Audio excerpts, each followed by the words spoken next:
किसी ख्वाब की इतनी औकात नहीं कि जिसे हम देखें और वो पूरा ना हो। बिल्कुल इसी सोच के साथ अगर आप न्यूमेरिकल को शुरुआत करेंगे आप उसे पूरा कर पाएंगे। तो मैंने कुछ न्यूमेरिकल लिए हैं जो मुझे डाउट में के रूप में भी आए थे और जो मुझे लगा कि एक अलग कैटेगरी है, तो उन्हें मैं यहाँ पे सोल्व करके आपको दिखाता हूँ शुरुआत में। उसके बाद फिर हम आज का टॉपिक भी करेंगे जो है energy stored in a capacitor. तो जो पहला न्यूमेरिकल मैंने उठाया है वो ये है। इसमें क्या है कि 3 प्लेट्स हैं, मतलब मैंने स्टेटमेंट नहीं लिखा, मैं एक्सप्लेन कर रहा हूँ डायरेक्टली कि न्यूमेरिकल था क्या। तो 4 प्लेट्स थी ऐसे अरेंज कर रखी हैं, मतलब एक के ऊपर ऐसे 4 प्लेट अरेंज कर रखी हैं, उनके बीच में कुछ स्पेसिंग है और उनमें से ये 2 प्लेट कनेक्ट की हुई हैं। एक टर्मिनल से इसको बोला गया है बी, इससे कनेक्ट किया गया एक टर्मिनल को बोला गया बी ए। और ये क्वेश्चन ये था कि ए अक्रॉस ए बी कितना इसमें नेट कैपेसिटेंस बनेगी। तो अब कैलकुलेट करते हैं कितना इसमें नेट कैपेसिटेंस बनेगी। तो पहली बात तो ये कि कैपेसिटर नजर ही नहीं आ रहा कि इसमें कोई कैपेसिटर भी है। तो अभी बता देता हूँ कि जो 2 प्लेट होती हैं उनके बीच में जितनी स्पेसिंग होती है उतने ही उसमें क्या होता है, कैपेसिटर्स होते हैं। जैसे इसमें कितना है, 4 प्लेट है और स्पेसिंग कितनी है, गैप कितनी है, 1 2 3। तो इसमें 3 स्पेसिंग है बीच में, इसलिए ये 3 कैपेसिटर हैं। तो 4 प्लेट होगी तो 3 स्पेसिंग आएगी, यानी 3 कैपेसिटर होंगे। 5 प्लेट होंगी तो 4 कैपेसिटर होंगे। 8 प्लेट होंगी 7 कैपेसिटर होंगे। 3 प्लेट होंगी 2 कैपेसिटर होंगे। तो इस तरीके से उसका प्लेट का नंबर ऑफ कैपेसिटर्स बनते हैं। एक ये तरह का सर्किट डायग्राम होता है, मतलब ये एक अलग तरह का डायग्राम है। इसमें पूरा का मतलब एक होता है पिक्चर, तो ये पूरी पिक्चर है, उसकी फोटो ही है, ये डायग्राम है। इसमें कैपेसिटर को उसके सिंबल के साथ यूज़ किया गया है। ये अलग क्वेश्चन था, खैर अब इसमें आता है, लेकिन यहाँ पे उसका सिंबल नहीं था, यहाँ पूरी अरेंजमेंट ही शो की गई थी। हमें खुद पहचानना है कि भाई ये कैपेसिटर, ये कैपेसिटर, ये कैपेसिटर। अब कल हमने देखा था कि सीरीज और पैरेलल कॉम्बिनेशन समझे थे कैपेसिटर्स के, तो यहाँ तो ऐसा कोई डायरेक्ट सीरीज पैरेलल कॉम्बिनेशन नजर ही नहीं आ रहा। पहले तो कैपेसिटर दिखाई नहीं दिया, अब तो फिर उसके ऊपर से सीरीज पैरेलल कॉम्बिनेशन तो और भी क्लियर नहीं हो रहा है। तो कैसे ढूंढते हैं सीरीज पैरेलल कॉम्बिनेशन, बताता हूँ। तो अभी देखो इसमें जो प्लेट हमारी कॉमन होती है उसको थोड़ा रीड्रॉ करेंगे हम, रीड्रॉ करके समझ में आएगा क्या है। अभी फिर से पूरा डिटेल में एक्सप्लेन कर रहा हूँ, धीरे धीरे आप इसको समझ जाओगे और आप शॉर्टकट में भी लिख सकते हो, पर अभी तो पूरा खोल के समझते हैं कैसे वो होता है। तो जो प्लेट हमारी कॉमन रही हो, यानी वो इस स्पेस के साथ भी जुड़ी हुई हो, इस स्पेस के साथ भी जुड़ी हुई हो, तो ऐसी प्लेट को एक बार दो प्लेट के रूप में ड्रॉ कर लो। ऐसी प्लेट को 2 बार ड्रॉ कर लो, क्योंकि वो कंडक्टर है। कंडक्टर को जब तक कंडक्टर सेम रहता है तब तक पोटेंशियल सेम रहता है। तो अगर आप उस एक प्लेट के 2 टुकड़े कर लोगे और इमेजिन करोगे वो एक प्लेट नहीं थी और वो 2 प्लेट थी और बीच में एक तार से उन्हें जोड़ा गया था, बीच में एक वायर से उन्हें कनेक्ट किया गया था, अगर आप ऐसा मानते हो तो ऐसा मानने से उसके फिजिकल मतलब में कोई चेंज नहीं आता है, वो वही चीज़ रहती है। 2 प्लेट ही तो थी, बस थोड़ी स्पेसिंग बढ़ गई, क्या फर्क पड़ता है, पोटेंशियल तो सेम है। क्योंकि बैटरी का ये टर्मिनल क्या कह सकता है बस कि इसका पोटेंशियल कितना होगा, सिर्फ ये डिसाइड कर सकता है। इसको यहाँ पे बी पे जुड़ने से हमें सिर्फ इस बात का फर्क मिल सकता है कि उसके पोटेंशियल कितना रहेगा। तो पोटेंशियल सेम रहेगा, आप उसे 2 3 4 5 जितनी प्लेट मानोगे, अगर उनको एक तार से जोड़ते चले जाओगे तब तो उसका पोटेंशियल सेम रहता है। क्योंकि जहाँ तक एक पूरा कंडक्टर जाता है, जहाँ तो उसका कॉन्टैक्ट रहेगा वहाँ पूरे पे पोटेंशियल क्या रहेगा, सेम। तो हमने रीड्रॉ किया और इस एक प्लेट को 2 बार ड्रॉ किया और बीच में एक लाइन ड्रॉ कर दी, उसको ये मिला कि दोनों प्लेट का पोटेंशियल क्या है, सेम। और ऐसे ही मैंने इसको भी रीड्रॉ कर लिया, इसकी भी 2 प्लेट बना ली और एक बीच में लाइन से ज्वाइन कर दिया, जिससे इसका पोटेंशियल भी क्या हो गया, सेम हो गया दोनों प्लेट का। तो ऐसा करने से इसका फिजिकल मतलब सेम नहीं होता, थोड़ा सा और खुल करके ये हमको दिखाई दे रहा है। और फिर से मैंने कनेक्शन सेम शो कर दिया कि बी यहाँ पे जुड़ा हुआ है, यानी बी इन दोनों प्लेट के साथ है और ये वाला ए इन दोनों प्लेट के साथ है। अब इसके आगे सर्किट को रीड्रॉ करते हैं एक बार और फिर से, तो कुछ क्लियर हुआ हमको। तो ये जो पहली स्पेस है, इस स्पेस को मैंने C1 कैपेसिटर मान लिया, दूसरी स्पेस को मैंने C2 कैपेसिटर मान लिया, तीसरी को मैंने C3 मान लिया। इसमें गिवन था कि प्लेट एरिया A है और इन सब के बीच की सेपरेशन D है। तो ऐसा करने से अगर आप C1 C2 C3 की वैल्यू निकालोगे तो वो आएगी सेम ही, लेकिन अगर मैं डायग्राम बनाऊंगा वहां पे आपको क्लियर नहीं हो पाएगा, इसलिए मैंने इसको अलग अलग माना है। सबकी कैपेसिटेंस, क्योंकि ये पैरेलल प्लेट कैपेसिटर बन गया है, एप्सिलॉन नॉट A/D आएगी, क्योंकि A उनका सबका एरिया है, सबके बीच की स्पेसिंग D ही है। तो वो आनी सेम है, लेकिन फिर भी मैंने उसको अलग अलग माना। C1 इसको माना, C2 इसको माना, C3 इसको माना। बाद में इनकी वैल्यू को सेम लिख देंगे जब फाइनल रिजल्ट निकालेंगे। तो अभी उसके बाद सर्किट डायग्राम बनता कैसे, आप स्पेस में अपनी नोटबुक पे 2 पॉइंट बना लो, एक टर्मिनल A एक टर्मिनल B के लिए 2 पॉइंट बना लो। उसके बाद मैं खुद ड्रॉ करके दिखाता हूँ इसको कि कैसे मैंने बनाया। तो मैं इसको रब कर रहा हूँ अभी। तो रब करने के बाद मैंने क्या किया, पहले एक टर्मिनल बनाया A और उस A टर्मिनल से, अच्छा इसका अगर टर्मिनल का ये A है तो इसका वोल्टेज अगर VA हुआ तो जहाँ तक ये वायर जाएगी वहाँ का पोटेंशियल क्या होगा, VA ही होगा। तो इसकी एक तार निकल के कहाँ गई है, टॉप प्लेट को, उसका पोटेंशियल क्या हो गया, VA। एक वायर इसकी जाके यहाँ जुड़ रही है दोनों को, तो इसका भी वी है, इसका भी वी है। ठीक है, ऐसे ही इधर वाले का पोटेंशियल कितना हो गया, वी बी, इसका पोटेंशियल कितना हो गया, वी बी और वी बी, क्योंकि ये दोनों सेम वायर जुड़ रही हैं, सेम टर्मिनल से वो कनेक्ट हो रही हैं, तो सबका पोटेंशियल क्या आएगा, सेम। तो अभी मैंने ए टर्मिनल लिखा और जिन जिन प्लेट का कैपेसिटर की जो जो प्लेट का पोटेंशियल वी ए था वो ड्रॉ कर दिया। तो ए पॉइंट से एक वायर निकलती है जो C1 कैपेसिटर की एक प्लेट को जुड़ती है। ए पॉइंट से एक तार निकलती है जो C1 कैपेसिटर की एक प्लेट को जाकर के जुड़ती है। C1 कैपेसिटर है तो वो इसकी एक प्लेट को जाकर के जुड़ती है। और इसी ए से एक और तार निकलती है जो एक तार C2 को जुड़ती है, एक तार C3 को जुड़ती है।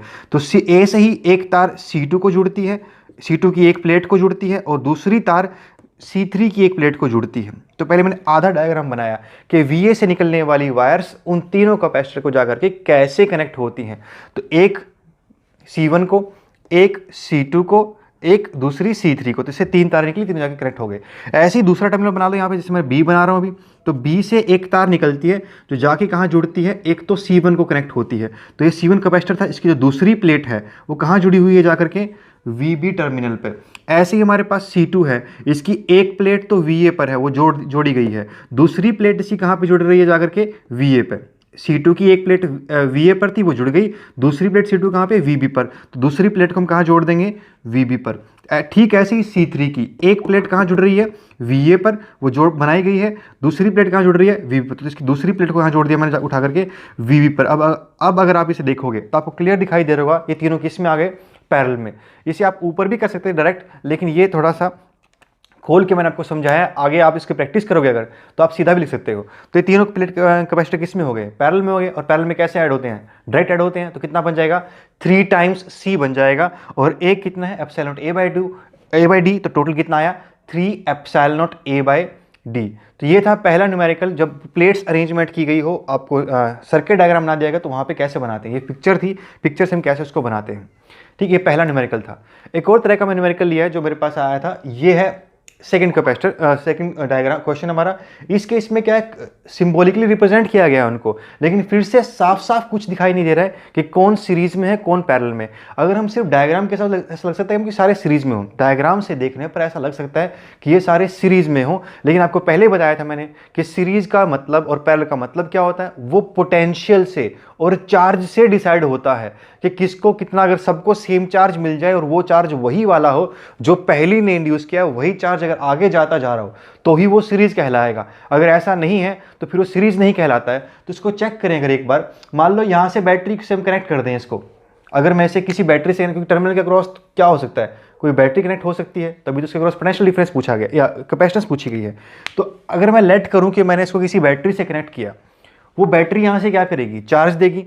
चार्ज इसके पास आएगा, वो चार्ज सारा का सारा VA तक नहीं गया, वो यहीं बट गया। और जब वो यहीं बट गया तो इसका मतलब जो चार्ज इसमें आया, चलो वो यहाँ तक तो आ सकता है, और फिर बट गया आगे जा करके। यहाँ देख लो, ये चार्ज मान लो कुछ यहाँ पहुँचा, कुछ ऊपर से गया है, वैसे तो कुछ यहाँ भी गया है। मान लेते हैं QA चार्ज इधर गया, QA चार्ज यहाँ से नेगेटिव इंड्यूस किया उसने, थोड़ा आगे बढ़ा। जब वो आगे बढ़ा तो फिर से उसे 2 रास्ते मिल गए और फिर बट गया वो।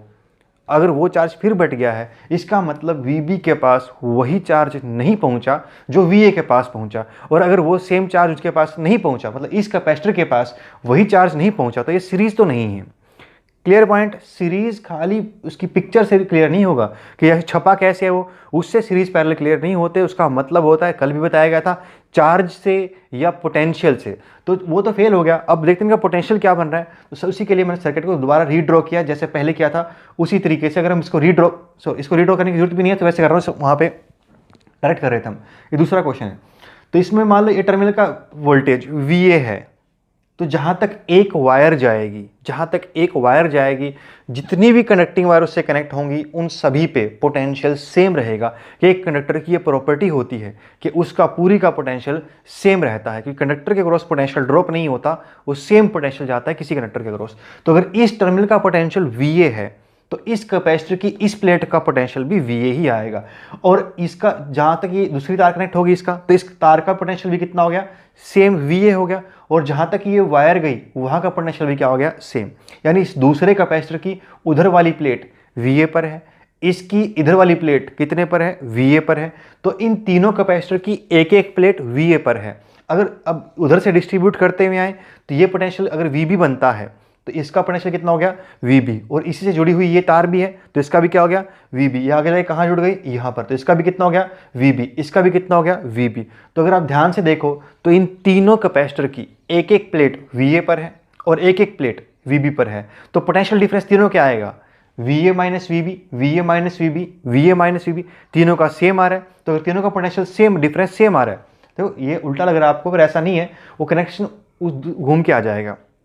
और इसमें चार्ज पॉजिटिव नेगेटिव और उसमें चार्ज पॉजिटिव नेगेटिव इस तरीके से कनेक्ट होगा, क्योंकि वो ऊपर से चार्ज आ रहा है उसके पास, इस वाला नहीं जा रहा है।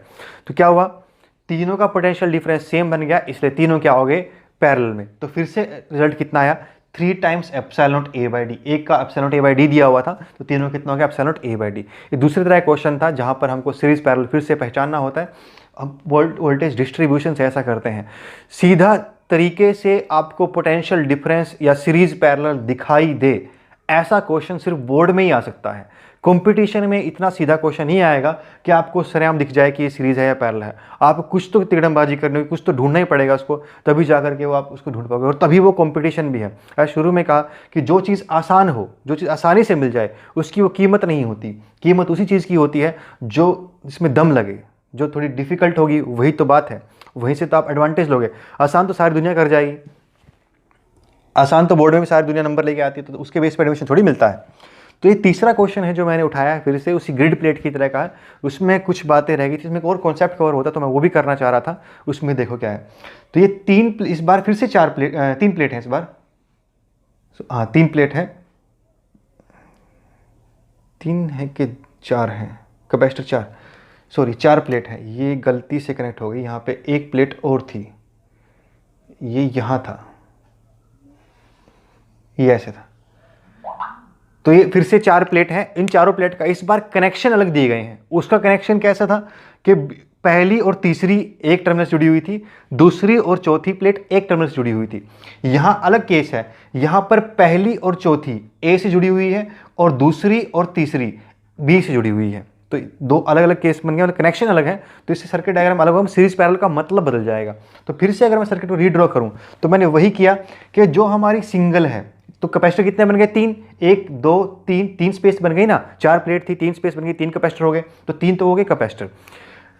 पहली बात। अब सर्किट को थोड़ा रीड्रॉ किया, जो फिर से जो प्लेट कॉमन थी हमारी, जैसे बीच वाली प्लेट कॉमन थी, तो बीच वाली प्लेट को मैंने 2 बार बनाया और उसको एक तार से जोड़ दिया। ऐसा करने से उसका मतलब सेम रहा। पहली प्लेट को एक ही बार बनाया, उसको VA से जोड़ दिया। तीसरी प्लेट को फिर से 2 बार बनाया, उसको तार से जोड़ दिया, उसको भी इधर भेज दिया क्योंकि वो भी कॉमन थी। चौथी प्लेट को सिंगल रखा, उसको एक ही बार बनाया, उसको A से जोड़ दिया गया। और फिर से अगर वोल्टेज डिस्ट्रीब्यूट करते हुए जाएं तो जहाँ तक सेम तार जाएगी वहाँ तक वोल्टेज क्या रहेगा, सेम। तो यहाँ पे वोल्टेज क्या हो गया VA, यहाँ का वोल्टेज भी क्या हो गया VA, ये VB हुआ, तो इसका वोल्टेज भी कितना हो गया VB, इसका भी VB, इसका VB, इसका VB, सबका क्या हो गया VB। तो फिर से जैसा उसको ड्रॉ किया गया था उसी तरीके से मैंने सर्किट को दोबारा रीड्रॉ किया यहाँ पर, और देखो A टर्मिनल बनाया और A टर्मिनल से मैंने C1 C2 C3 के तारें जोड़ी। पहले A टर्मिनल पे क्या जुड़ता है, C1 कैपेसिटर की एक प्लेट, तो मैंने C1 कैपेसिटर की एक प्लेट A टर्मिनल से जोड़ दी। उसी A टर्मिनल पर लास्ट वाले की C3 की भी एक प्लेट जुड़ती है, तो वहाँ फिर से मैंने C3 की एक प्लेट जोड़ दी।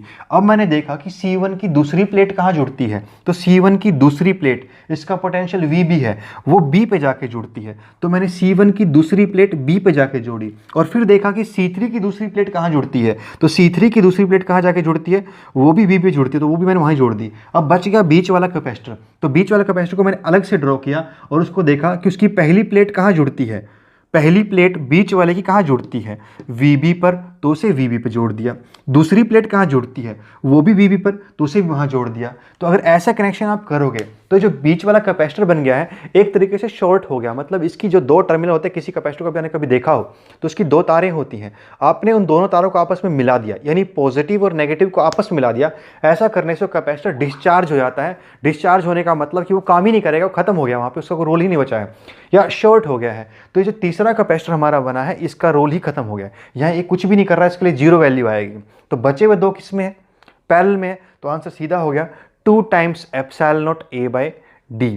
तो ये कुछ न्यूमेरिकल थे जो कैपेसिटर के सीरीज और पैरेलल कॉम्बिनेशन से जो मैंने उठाए थे पिछले कॉन्सेप्ट के ऊपर भी जो हमने कल कवर किया था। अब हम करते हैं, अच्छा फिर से न्यूमेरिकल करने के लिए फिर आपको बहुत ज़्यादा कॉन्फिडेंस की और बहुत जोश की ज़रूरत होगी। अगर आप पूरे जोश से स्टार्ट करते हो कि न्यूमेरिकल करना ही करना है, तभी वो हो पाएगा कि चीज़ें मुश्किल हैं, जो मुश्किल है वही आपको रैंक दिलाएगी, जो आसान चीज़ें हैं उनसे रैंक नहीं मिलता।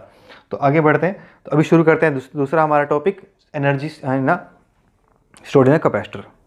अगर मिलती खैरात में कामयाबी तो हर शख्स कामयाब होता। ये ऐसे नहीं मिलती, इसके लिए मेहनत करनी पड़ती है। तो इसी जोश भरी शायरी के साथ, इसी जोश भरे वाक्य के साथ शुरू करते हैं हमारा एनर्जी वाला एक टॉपिक। इसका नाम है energy stored in a capacitor. बहुत ज़बरदस्त टॉपिक है, ध्यान सुनना, नहीं तो फिर लास्ट में रट्टा ही मारना पड़ेगा। तो बहुत ज़बरदस्त चीज़ है, ध्यान सुनना। तो क्या है, कैपेसिटर हमने लिया क्योंकि इसका मेन काम तो क्या है, एनर्जी स्टोर करना ही है। पता तो करें कितनी एनर्जी स्टोर की इसने, जो हमको बाद में यूज़ करनी पड़ेगी। तो ये हमारे पास एक कैपेसिटर है, सी कैपेसिटेंस है इसकी, और इसको एक V वोल्ट की बैटरी से चार्ज किया जा रहा है, यानी उससे इसको एनर्जी दी जा रही है। तो ये V वोल्ट की बैटरी से एनर्जी निकालेगा और अपने अंदर स्टोर करेगा। देखो एनर्जी क्रिएट नहीं होती, कोई तो एनर्जी सप्लाई करेगा, तो किससे निकाल रहा है वो, इस बैटरी से निकाल रहा है और खुद के अंदर स्टोर कर रहा है। अब पता करते हैं एनर्जी जाएगी कैसे, ये बैटरी क्या करती है, क्या दिक्कत है, एनर्जी क्यों आती है। जब अगर आप किसी चीज़ के अगेंस्ट वर्क करोगे तभी तो एनर्जी स्टोर होती है, क्योंकि इलेक्ट्रोस एक कंजर्वेटिव फोर्स है। अगर वर्क किया जाएगा उसके अगेंस्ट तभी तो स्टोर होगा। तो वर्क क्यों किया जाएगा उसको समझते हैं। ये बैटरी क्या करेगी, चार्ज देगी। तो बैटरी जब इसको चार्ज सप्लाई करती है तो मान लेते हैं वो स्मॉल अमाउंट में चार्ज देती है। तो फिर देखते हैं होता क्या है। इनिशियली कैपेसिटर अनचार्ज था, उसके ऊपर कोई भी चार्ज नहीं गया था। मैक्सिमम चार्ज कैपिटल क्यू वो बर्दाश्त कर सकता है। तो वो कैपिटल क्यू उसके पास आया कैसे होगा, धीरे धीरे आया होगा ना। शुरू में थोड़ा 1-2 इलेक्ट्रॉन गए, फिर और गए, फिर और ऐसे एनर्जी आई होगी, उसके ऊपर धीरे स्टोर हुई होगी। तो जानते कैसे हुआ, मान लो कोई D Q amount of charge शुरुआत में इसके ऊपर गया, ये तो अनचार्ज था स्टार्टिंग में। अगर अनचार्ज था तो इसका कुछ पोटेंशियल नहीं था, तो वो स्टार्टिंग का जो चार्ज इसके पास जाता है उसको कोई रिपल्शन ऑफर नहीं होती, तो वो सीधे पहुंच जाता है सी के पास, ठीक है। तो उसको कोई रिपल्शन ऑफर नहीं हुई। लेकिन अब उसके ऊपर थोड़ा चार्ज आ गया, डी क्यू अमाउंट कुछ चार्ज कैपेसिटर ने स्टोर कर लिया। अब अगला डी क्यू जब उसके पास जाएगा तो उसको वो वाली प्लेट का चार्ज थोड़ा रिपेल करता है। फिर उस केस पे बैटरी को वर्क करना पड़ता है, बैटरी को ज़बरदस्ती वो अगला चार्ज डी क्यू भेजना पड़ता है उस रिपल्शन के अगेंस्ट जो पहले पहुंच चुका चार्ज उसे ऑफर कर रहा होता है। क्लियर पॉइंट, बैटरी को उस पहले से पहुंची हुई रिपल्शन चार्ज की अगेंस्ट वर्क करना पड़ता है। क्लियर। तो ऐसे धीरे धीरे क्या होगा, अगला जो चार्ज जाएगा फिर ऊपर चार्ज बढ़ जाएगा, पोटेंशियल बढ़ जाएगा, तो अगला चार्ज जाने के लिए और जोर लगाना पड़ेगा, तो वर्क और ज़्यादा करना पड़ेगा। यानी कि इसका जो अमाउंट ऑफ वर्क है वो वेरिएबल है। हर छोटे छोटे वर्क के लिए अलग, हर छोटे छोटे चार्ज को भेजने के लिए अलग अलग अमाउंट ऑफ वर्क करना पड़ रहा है। हर छोटी छोटी अमाउंट ऑफ चार्ज को भेजने के लिए अलग अलग वर्क करना पड़ रहा है, यानी इसका वर्क वेरिएबल है या इस पे अप्लाई होने वाली फोर्स वेरिएबल है। तो इसका आंसर डायरेक्ट नहीं लिखा जा सकता, नहीं तो हमारे पास पोटेंशियल एनर्जी का या एनर्जी का डायरेक्ट फॉर्मूला होता है charge multiply by potential difference. तो हम इसमें वो यूज़ नहीं कर पाए, total charge multiply by total potential. देखने में लगता है कि शायद इसका ये बन जाता है, टोटल चार्ज कितना है, टोटल पोटेंशियल डिफरेंस कितना है। हम इसमें ये यूज़ नहीं कर सकते, क्यों, क्योंकि इसका जो पोटेंशियल डिफरेंस है वो वेरिएबल है, वो लगातार v नहीं था, वो धीरे धीरे v बना। v क्यों हुआ वो, क्योंकि दोनों पैरेलल में अटैच्ड हैं, एक ना एक टाइम तो v सेम हो ही जाएगा, तो बाद की बात है। तो इसीलिए ये फॉर्मूला हम इसलिए नहीं लगा पाए डायरेक्ट यहाँ पर, क्योंकि इसका जो चार्ज है वो जैसे ही बढ़ता जाता है वैसे वैसे उसका पोटेंशियल चेंज होता जाता है। तो Q is equal to C, ये जो फॉर्मूला था ये था कि U is equal to Q into V वाला फॉर्मूला डायरेक्टली इसलिए लागू नहीं हो सकता, तो हमें स्मॉल अमाउंट में निकालना पड़ेगा। तो हमने du की वैल्यू लिखी कि अगर किसी पॉइंट ऑफ टाइम पर ये एज्यूम कर लें कि इस कैपेसिटर पे स्मॉल q चार्ज जा चुका है और अब हम नया चार्ज भेजना चाह रहे हैं, किसी पॉइंट ऑफ टाइम पर उसके ऊपर स्मॉल q चार्ज जा चुका है, अब हम नया अमाउंट ऑफ चार्ज dq भेजना चाह रहे हैं। तो नया अमाउंट ऑफ चार्ज dq जब उसके ऊपर जाएगा तो उसे कितना पोटेंशियल चेंज होगा, dq इंटू वी। ये v उस टाइम का पोटेंशियल, देखो इस v में और इस v में अंतर है। इस v को तो मैंने लिखा है टोटल पोटेंशियल, और ये v उस टाइम का पोटेंशियल है जब उस पर छोटा q चार्ज हुआ है, यानी वो फुली चार्ज नहीं है, बीच के किसी अमाउंट ऑफ टाइम पे वो चार्ज की वैल्यू है। तो अगर उसके लिखना होगा तो हमारे पास रिलेशन होता है Q is equal to C into V. अगर मैं इससे v निकालूंगा तो कितना आएगा, Q बाई सी। इस फॉर्मूले से मैंने v की वैल्यू लिखी, वो आया Q बाई सी। ये v उस बैटरी वाला पोटेंशियल नहीं है, ये धीरे धीरे डेवलप होगा बाद में फाइनल यानी स्टेडी स्टेट में।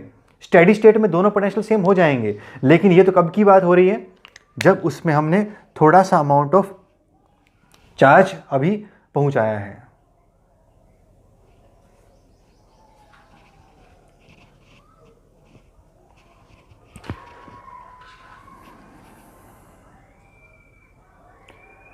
क्लियर? तो हम यहां पहुंचे। अब इसके बाद हम क्या करना है, इसको इंटीग्रेशन कर देंगे। डी यू का इंटीग्रेशन क्या बन जाएगा, यू बन जाएगा और कितना आ जाएगा क्यू स्क्वायर बाय 2c, और लिमिट पुट करेंगे तो क्यू कैपिटल क्यू हो जाएगा क्यू स्क्वायर बाय 2c। तो फाइनली कितना बनेगा, क्यू स्क्वायर बाय 2c होगी इसके अंदर स्टोर्ड पोटेंशियल एनर्जी, यानी फुली चार्ज कैपेसिटर में Q square by 2c energy stored होती है। और साथ में क्या होता है, अगर इसको Q equal to C formula solve करेंगे तो कितना बन जाएगा, हाफ सी वी स्क्वायर। तो आप दोनों फॉर्मूले यूज कर सकते हो, क्यू स्क्वायर बाय 2c भी यूज कर सकते हो, हाफ सी वी स्क्वायर भी यूज कर सकते हो। वो डिपेंड करता है कंडीशन क्या दी है, क्या क्या डाटा हमको दिया हुआ है। एक और फॉर्मूला बनता है इन दोनों से यूज करोगे, वो है हाफ क्यू इंटू वी, यानी क्यू वी का हाफ, ये भी इसी का फॉर्मूला बनता है। तो 3 फॉर्मूले हैं इसको एनर्जी स्टोर करने के। अब एक और बात पड़े ध्यान समझना, इसको इतनी एनर्जी देने के लिए बैटरी को कितना वर्क करना पड़ा, ये बात ध्यान समझनी। तो अब लास्ट में रट्टा मारना पड़ जाएगा इस चीज़ का। तो समझो क्या हुआ, बड़े ज़बरदस्त खेल हुआ यहाँ पे। इसने तो स्टोर किया हाफ क्यू वी या हाफ सी वी स्क्वायर या क्यू स्क्वायर बाय 2c, लेकिन बैटरी ने वर्क कितना किया। बैटरी का तो वोल्टेज कांस्टेंट था ना, बैटरी चार्ज दिए जा रही थी, लेकिन बैटरी का वोल्टेज थोड़ी चेंज हो रहा था। बैटरी कहते ही उसको हम जिसका वोल्टेज सेम रहे, बैटरी कहा ही उसको जाता है जिसका वोल्टेज सेम रहे। चार्ज सप्लाई तो थोड़ी देर के बाद कैपेसिटर भी कर सकता है, जैसे हमने देखा उसने चार्ज सप्लाई करता है ना कैपेसिटर फैन को, तो कुछ कुछ काम बैटरी जैसा करता तो कैपेसिटर भी है। चार्ज या एनर्जी तो बैटरी वो भी देता है, और बैटरी भी एनर्जी देती है, क्योंकि फुली चार्ज होने के बाद कैपेसिटर करेगा क्या, एनर्जी सप्लाई करेगा ना। लेकिन दोनों में एक बेसिक डिफरेंस है। एक तो फोन सिंबल का आपने देखा भी होगा, इसके दोनों जो लाइनें होती है इक्वल होती हैं, लेकिन इसका एक छोटा होता है एक बड़ा होता है। तो ये एक तो सिंबल में डिफरेंस है इस, लेकिन जो फिजिकल डिफरेंस है वो ये है कि बैटरी उसे तब कहा जाता है कि जब वो चार्ज सप्लाई कर रहा हो, वो डिवाइस जब चार्ज सप्लाई कर रहा हो तो उसकी वोल्टेज चेंज ना हो। लेकिन कैपेसिटर क्या करता है, जब वो चार्ज सप्लाई करता है तो धीरे धीरे उसकी वोल्टेज डाउन आती है। अगर आपने कभी बैटरी को इन्वर्टर में देखा होगा कि वो एकदम से जब डाउन होता है, मतलब बैटरी जब डिस्चार्ज होती है तो पूरी वोल्टेज एकदम खत्म होती है। ऐसा नहीं होता कि पहले डिम होगी लाइट, डिम होते होते ऐसे कम नहीं होती, वो एकदम से डिस्चार्ज होता है पूरी तरीके से। तो क्योंकि बैटरी करती ही वो चीज़ है कि या वोल्टेज जब तक रहेगा कांस्टेंट रहेगा, नहीं तो वो चेंज नहीं होगा। तो बैटरी का वोल्टेज रहता है कांस्टेंट, बैटरी चार्ज दिए जा रही है, तो बैटरी ने वर्क कितना किया, कैपेसिटर के ऊपर वर्क हुआ, कैपेसिटर ने स्टोर कर लिया। किसने वर्क किया, बैटरी ने किया। बैटरी ने कितना किया, बैटरी ने तो जब total charge capital Q supply किया उस पूरे के दौरान उसका वोल्टेज तो क्या था, सेम। अगर उसका पूरे का वोल्टेज सेम था तो बैटरी वर्क कितना करेगी, क्यू इंटू वी, या उस फॉर्मूले से क्यू स्क्वायर बाय सी, यानी कुछ एनर्जी खत्म हो गई। यानी बैटरी जो वर्क कर रही है उससे आधा ही जा करके कहाँ स्टोर होता है, कैपेसिटर में। बोर्ड के लिए इंपॉर्टेंट नहीं है, शायद आजकल वैसे 1 मार्क क्वेश्चन आने लग गए हैं, शायद पूछ भी रहे हैं, पर कंपटीशन बहुत ज़बरदस्त इसका रोल हो सकता है कि बैटरी का वर्क का हाफ ही कैपेसिटर में स्टोर होता है। आधा कहाँ चला जाता है, उसकी चार्जिंग में हीट के रूप में लॉस्ट हो जाता है वर्क। तो हाफ वर्क लॉस्ट होता है, हाफ ही वर्क स्टोर होता है बैटरी का कैपेसिटर के अंदर। Clear point. तो ये था energy stored in a capacitor. अब इसमें एक और मैंने इस एग्जांपल लिया है कि इसको मतलब कब हम यूज़ करते हैं। बाकी सब क्वेश्चन आप खुद भी ट्राई करना, कुछ और क्वेश्चन में से कराऊंगा। तो एक तो इस पे बेस्ड की इसमें से कौन सा फॉर्मूला कब ज़्यादा सूटेबल है, उसके लिए मैंने एक एग्जाम्पल लिया है। तो मान लो हमारे पास ये पहले सीरीज कॉम्बिनेशन में 2 कैपेसिटर दिए थे, एक था C एक था 3C, एक था C और एक था 3C, तो 2 कैपेसिटर दिए हुए थे, सीरीज में अटैच थे। तो फिर बताना था कि इनमें स्टोर्ड एनर्जी का रेशियो क्या आएगा, इनमें स्टोर्ड एनर्जी का रेशियो क्या आएगा। देखो फॉर्मूला तो आप कोई भी यूज़ कर सकते हो, बस क्वेश्चन में वो लेंथी हो जाता है, 2-3 स्टेप फालतू लिखने पड़ जाते हैं, लेकिन आप कॉन्सेप्ट अगर आप क्लियर होंगे तो जल्दी आपका काम चल जाएगा। देखो सीरीज में होता क्या है, सीरीज में चार्ज सेम होता है, चार्ज सेम होता है, तो इसका मतलब इस फॉर्मूले को आप यूज़ कर सकते हो। डायरेक्ट रेशियो ही तो लेनी है, तो क्यू तो दोनों में सेम हो गया। तो एनर्जी कैसे डिपेंड कर रही है कैपेसिटर पर, इनवर्सली डिपेंड कर रही है। तो इनवर्स डिपेंडेंस अगर होगी तो जिसमें C है उसमें 3 टाइम्स आ जाएगा, और जिसमें 3C है उसका 1 टाइम्स। मतलब इन दोनों की जो कैपेसिटर की रेशियो है वो उल्टी करके लिख दो तो आपको मिल जाएगी उसकी एनर्जी। तो 3:1 बन जाएगा एनर्जी स्टोर्ड इन कैपेसिटर। एक खास बात, यानी पहले वाले कैपेसिटर में एनर्जी स्टोर्ड ज़्यादा हुई, दूसरे वाले में एनर्जी स्टोर्ड कम हुई। देखो ये क्या हुआ, ये इसको दोस्ती का नुकसान हो गया, इसने इसके साथ अटैचमेंट की, इसका दोस्ती इसने की, उससे इसको नुकसान हुआ। क्या नुकसान हुआ, देखो ये ज़्यादा चार्ज स्टोर कर सकता है। तो किसी कैपेसिटेंस 3 टाइम्स है, 3 गुना ज़्यादा बड़ी है इसकी कैपेसिटेंस, लेकिन ये नहीं कर सकता है। ये हम स्टोर कर सकता है कि उसका 1/3 चार्ज ही स्टोर कर सकता है, क्योंकि इसकी कैपेसिटेंस उसका 1/3 है। तो अब इसे क्या करना पड़ेगा, अपने दोस्त को बचाने के लिए ये फिर अपनी फुल कैपेसिटी पे चार्ज नहीं होगा अपने दो, क्योंकि अगर ये पूरी कैपेसिटी पे चार्ज हो गया तो फिर ये फट जाएगा, क्योंकि ये तो उतना स्टोर ही नहीं कर सकता। इस पर अगर इसकी लिमिट से ज़्यादा गया तो ये फट जाएगा। तो इसीलिए क्या होता है कि इसको इसके दोस्त मतलब इसके साथ अटैच होने से फिर ये फुली चार्ज नहीं होगा, ये फुली चार्ज होगा। ये बहुत ज़बरदस्त कॉन्सेप्ट है। ये ऑब्जर्वेशंस हैं जो न्यूमेरिकल से आपको आएंगी, यानी जो सबसे छोटा कैपेसिटर होगा सीरीज में सिर्फ वही फुली चार्ज होगा, बाकी सब अधूरे रह जाएंगे, वो पूरी तरीके से चार्ज नहीं हो पाएंगे, यानी वो अब अंडर परफॉर्म करेंगे, उनके पास उतनी एनर्जी स्टोर नहीं होगी जितना उनकी फुल कैपेसिटी है। उसकी वजह से ऐसा हुआ। नेक्स्ट केस मैंने लिया, इन दोनों को पैरेलल में अटैच किया, तो पैरेलल में दोनों इंडिपेंडेंट हैं, दोनों अपना सोर्स, यानी इसके बाद क्या होगा, कोई बैटरी अटैच होगी ना, दोनों उस बैटरी से, दोनों उस मेन सोर्स से अलग अलग अपना अपना अटैचमेंट उनकी है, दोनों अपना अपना काम कर रहे हैं। ये भी अपने पास जा रही है। देखो ये केस कैसा है, ये ऐसे है कि मान लो आपका कोई दोस्त है, वो मुझसे न्यूमेरिकल पूछने आता है, आपको टीचर से न्यूमेरिकल पूछने जाता है, तो आप उससे पूछ रहे हो, इसकी डिपेंडेंस उसके साथ हो गई है। तो वो अपनी फुल कैपेसिटी पे जितना उसका हद थी वो पूछा है, क्या पता उसका जो IQ लेवल है उतना स्ट्रॉन्ग ही ना रहा हो कि वो पूरा समझ सके, तो दूसरे को नुकसान हो गया ना। उसका IQ लेवल ज़्यादा था लेकिन उसने पूछा किससे, उसने इससे पूछा, इसलिए अपना फुल उस कॉन्सेप्ट को समझ नहीं पाया। लेकिन यहाँ पे क्या है, दोनों इंडिपेंडेंटली टीचर के पास गए और दोनों अपना अपना कॉन्सेप्ट समझ गए। अब जाहिर सी बात है, इसकी कैपेसिटी ज़्यादा है तो भी ज़्यादा ही स्टोर करेगा। अब देख भी लो, एनर्जी इस बार U2 की क्या आ रही है, 3 टाइम्स आ रही है। तो ये अगर आप पैरेलल में अटैच हो तो ऐसा हो, क्यों पैरेलल में, मैंने पैरेलल में कौन सा फॉर्मूला यूज़ किया, तो मैंने वैसे कॉन्सेप्ट समझाया था कि क्या उसमें चार्ज वगैरह की वैल्यू हो सकती है।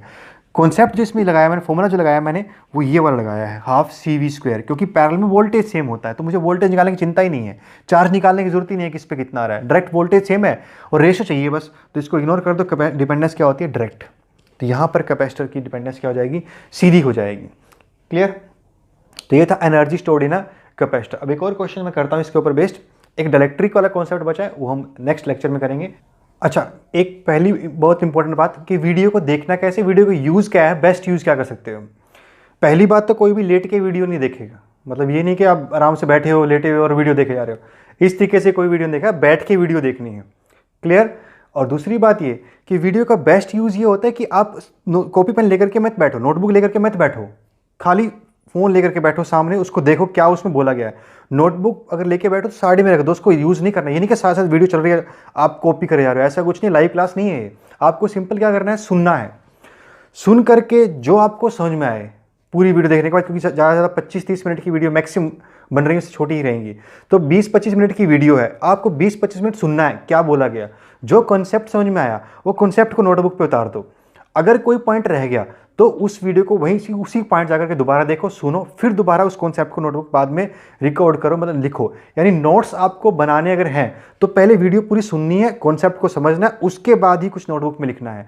अगर आप साथ साथ लिखोगे तो ना कुछ समझ पाओगे ना कुछ लिख पाओगे, दोनों चीज़ें गड़बड़ हो जाएंगी, तो वो नहीं करना, पहली बात। दूसरी बात, अगर कोई न्यूमेरिकल हम करते हैं तो न्यूमेरिकल को पहले देख लो और पॉज करो। मतलब न्यूमेरिकल आपको मैंने बोला समझ में आ गया, आपको सोल्यूशन में स्टार्ट कर रहा हूँ थोड़ी देर के बाद सपोज, तो आप उसे वहीं पे पॉज कर दो, रोक दो। न्यूमेरिकल अपनी नोटबुक पे खुद ट्राई करो, अगर आपको कॉन्सेप्ट वो पहले से मालूम है तो उसे खुद से ट्राई। से मैंने क्वेश्चन पहले 3 न्यूमेरिकल जो लिए थे उसमें तीसरा न्यूमेरिकल जो था उसे आपको पॉज करके खुद करके देखना है, क्योंकि पहला न्यूमेरिकल उसके सेम टाइप का था, वो समझ में आ गया। तीसरे को शुरू करने से पहले रोक दो, उसके बाद उसको खुद ट्राई करके देखो, उसे टाइम दो, 15-20 मिनट टाइम दो, उसके बाद फिर अगर वो नहीं हो रहा है तो दोबारा उसको फिर देखो सोल्यूशन क्या है। तो इस तरीके से आप उसको देखोगे। क्लियर। तो एक और ये लास्ट न्यूमेरिकल मैं आज का ले रहा हूँ, ये थोड़ा पिछले टॉपिक से है, इलेक्ट्रिक फील्ड और पोटेंशियल के रिलेशन से। ये क्वेश्चन था, ये मेरे पास आया था। तो मान लो ये y एक्सिस है और ये x एक्सिस है, इसमें इक्विपोटेंशियल सरफेसेस दी गई हैं, ये 10 वोल्ट का है, ये 20 वोल्ट का है, ये 30 वोल्ट का है। मतलब ये ऐसा एंगल पे लाइनें हैं, मतलब इक्विपोटेंशियल सरफेस ऐसी है, कुछ कोई चार्ज कहीं पे रहा होगा उसकी वजह से ऐसी इक्विपोटेंशियल सरफेस आ रही हैं। एक्स एक्सिस में जो डिस्टेंस दिए गए हैं 10 सेंटीमीटर, 20 सेंटीमीटर, 30 सेंटीमीटर, यहाँ से मालूम पड़ता है, यहाँ लिखा गया 30 सेंटीमीटर है। आपको पता करना है कि वहाँ पर इलेक्ट्रिक फील्ड की डायरेक्शन क्या है और इलेक्ट्रिक फील्ड की वैल्यू क्या है। पहली बात है कि देखो इलेक्ट्रिक फील्ड की वैल्यू वो यहाँ पे वैसे तो किसी पॉइंट पे पूछते हैं कि इस पॉइंट पे क्या आएगी, लेकिन यहाँ नहीं पूछी उन्होंने। क्यों? क्योंकि पोटेंशियल सरफेस के बीच में गैप सिमिलर आ रहा है, यानी उस रीजन में इलेक्ट्रिक फील्ड यूनिफॉर्म है, जहाँ पे इक्विपोटेंशियल सरफेस से इक्वली डिस्टेंस पर आए। इक्वी पोटेंशियल सरफेसेस अगर इक्वली स्पेस्ड हों तो वहाँ पे इलेक्ट्रिक फील्ड क्या आएगी, यूनिफॉर्म आएगी। तो वहाँ पे वो पॉइंट नहीं भी बताएंगे आपको कि भाई इस पॉइंट पे निकालो, अगर वो वेरी कर रही होगी तो पूछेंगे आपको भाई इस पॉइंट पे बताओ या उस पॉइंट पे बताओ, अभी नहीं पूछा उन्होंने। तो मैं आप कोई भी 2 लाइन उठा सकते हो, उससे सोल्व कर सकते हो। तो मैंने ये 2 लाइनें उठाई, ठीक, और हमको रिलेशन मालूम है कि क्या होता है, माइनस dv/dr होता है या माइनस dv/dr cos थीटा होता है। अगर आप माइनस dv/dr खाली यूज़ करना चाह रहे हो तो आपको पता होना चाहिए कि dr कौन सा होगा, शॉर्टेस्ट डिस्टेंस होगा। अगर आपको नहीं मालूम कि वो डिस्टेंस शॉर्टेस्ट है या नहीं है, फिर आप उसमें cos थीटा भी यूज़ कर लो, वो अपने आप शॉर्टेस्ट डिस्टेंस ही यूज़ करेगा, सेलेक्ट कर लेगा अपने आप से वो dr cos थीटा। अगर आपको पहले से दिख रहा हो कि भाई यही शॉर्टेस्ट है, फिर cos थीटा को चाहे हटा भी दो, सिंपल यूज़ कर लो, आंसर आ जाएगा। तो इक्वल टू क्या बना, माइनस dv/dr, माइनस साइन क्या शो करता है, डायरेक्शन। तो डायरेक्शन तो मैंने आपको वैसे भी एक और रूल बता रखा है, उसी से निकाल लेते हैं। वो क्या था कि डायरेक्शन क्या होती है, हाई वोल्टेज से लो वोल्टेज की तरफ। तो ये हाई वोल्टेज होगी और ये लो वोल्टेज होगी, तो डायरेक्शन तो क्या होगी, ऐसे। अच्छा, ऐसे क्यों नहीं हुई, क्योंकि वो अलोंग द स्टीपेस्ट लाइन होती है। स्टीपेस्ट डिक्रीज इन पोटेंशियल जिस तरफ होता है उस तरफ होती है field. Steepest decrease in potential उधर होती है फील्ड। ये भी एक रिलेशन है, इक्वी पोटेंशियल सरफेस के इलेक्ट्रिक फील्ड हमेशा परपेंडिकुलर आती है। इसके ऊपर बेस्ड भी आपको बहुत सारे क्वेश्चन मिल जाएंगे और बहुत अच्छे क्वेश्चन इसके आए हुए हैं, एडवांस तक लेवल पे आए हुए हैं कि इक्वी पोटेंशियल सरफेस के इलेक्ट्रिक फील्ड हमेशा क्या आएगी, परपेंडिकुलर। जैसी मर्जी बना दो आप, अगर जैसी मर्जी शेप की इक्वी पोटेंशियल सरफेस बना दो, अगर आपको कोई पूछे यहाँ पे क्या आएगी इलेक्ट्रिक फील्ड लाइन, तो इलेक्ट्रिक फील्ड ऐसी ही आएगी, इक्वी पोटेंशियल सरफेस के परपेंडिकुलर ही आएगी। उसकी जो रिलेशन होता है उसके 90 डिग्री पर ही होती है, क्योंकि ये इससे आया हुआ है कि वो किस तरफ होती है, उसके स्टीपेस्ट डिक्रीज की तरफ होती है। तो वहाँ से मालूम पड़ा कि वो स्टीपेस्ट डिक्रीज यानी शॉर्टेस्ट डिस्टेंस इन दोनों के बीच में ये बनता है। तो फील्ड यहाँ होगी यानी ए बी के लॉन्ग होगी। अब ए बी की डायरेक्शन क्या होगी, देखो ये 30 दिया हुआ है, ये 90 होगी, ये छोटा डिस्टेंस हमने लिया 90 हो गया, तो कितना बना 60 हो गया ना। पूरा क्या होता है, कंप्लीट 180 होता है, तो 180 में 60 है तो कितना बचा 120 डिग्री, यानी एक्स एक्सिस से 120 डिग्री के एंगल पर होगी वो। 120 डिग्री अपने आप ऑब्ट्यूज एंगल बनेगा, खुद कह देगा कि पीछे की तरफ आएगी। आपको सिंपल इतना लिखना है कि at an angle of 120 degree from X axis. तो ये माइनस साइन का जो मतलब था, जो डायरेक्शन था, वो हमने निकाल लिया। अब बचती है दूसरी चीज़ यानी इसके मैग्नीट्यूड कितना होगा। मैग्नीट्यूड के लिए वही फॉर्मूला पोटेंशियल का चेंज देखा। देखो अगर फंक्शन दिया रहता है, ऐसा क्वेश्चन मैं आपको पहले असाइनमेंट में दिया भी था, अगर फंक्शन दिया रहता है तो फिर तो आप उसका डेरिवेटिव लेते हो, इसका मतलब डेरिवेटिव लेना होता है। लेकिन अगर फंक्शन नहीं दिया हुआ है, ऐसे सीधी सर्फेसिस दी हुई हैं, तो फिर आप डिफरेंस ले दो, कोई फर्क नहीं पड़ता उससे। ऐसे इसको dv को v2 - v1 और dr को x2 - x1 भी लिख सकते हो। तो dv कितना बना, मैंने ये और ये उठाई, तो 20 - 10 कितना बन गया 10 वोल्ट। और डिस्टेंस कौन सा आएगा, ए बी आएगा, दिया ये है 20 - 10 10 सेंटीमीटर। ये 30 है तो ये 60 हो गया। इसका कॉस कॉम्पोनेंट ए बी बनेगा, मुझे ए बी ही चाहिए, तो मैंने वही लिखा 10 cos 60। और क्योंकि वो सेंटीमीटर में है तो 100 चला गया ऊपर। इसको सोल्व किया तो कितना आ रहा है 200 वोल्ट पर मीटर, यानी कि यहाँ पर कितनी वैल्यू है, तो 10 cos 60 5 हो जाएगा, और ये 10 तो 5 2 हो गया, 2 × 100 200 वोल्ट पर मीटर। तो ये बनी इलेक्ट्रिक फील्ड उस जगह पर, उसकी वैल्यू। क्लियर पॉइंट समझ में आया। तो ये थी आज की वीडियो। इसमें हमने देखा कि भाई एनर्जी क्या होती है, कुछ न्यूमेरिकल की है। अब आप, मुझे लगता है कि मैक्सिमम नंबर ऑफ न्यूमेरिकल अपनी बुक के कर सकते हो। जो डिफरेंट टाइप्स आएंगे, कुछ और भी मैं आपको कराऊंगा न्यूमेरिकल, वो हम कल करते हैं। क्लियर। और फिर से एक लास्ट बात कि आसान चीज़ की कीमत नहीं होती, कीमत उसी चीज़ की होती है जो मुश्किल है और उसे आप सोल्व कर सको।